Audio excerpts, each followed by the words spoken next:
Assalamu alaikum. Урматтуу жамаат. Бүгүнкү баяныбыз Аллахтан коркуу жөнүндө баян.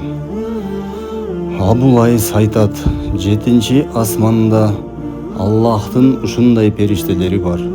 Жаралгандан тартып кыяматка чейин саждада болушат.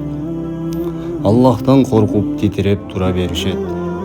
Кыямат күнү болгондо алар баштарын көтөрүп мындай дешет: О Аллах, сен бардык айыптан тазасың. Кандай ибадат кылыш керек болсо, биз ошондой ибадат кыла албадык. Алардын бул сөзү төмөнкү, Аллахтын сөзүнө төп келет. Алар үстүндөгү өз Раббисинен коркушат жана эмне нерсе аларга өкүм кылынса ошону аткарышат.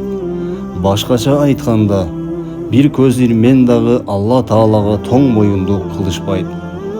Пайгамбарыбыз саллаллаху алейхи вассалам айтты: Алла Тааладан коркуп, пенденин денеси титирегенде, анын күнөөлөрү дарактан жалбырактар күбүлгөндөй күбүлүп түшөт.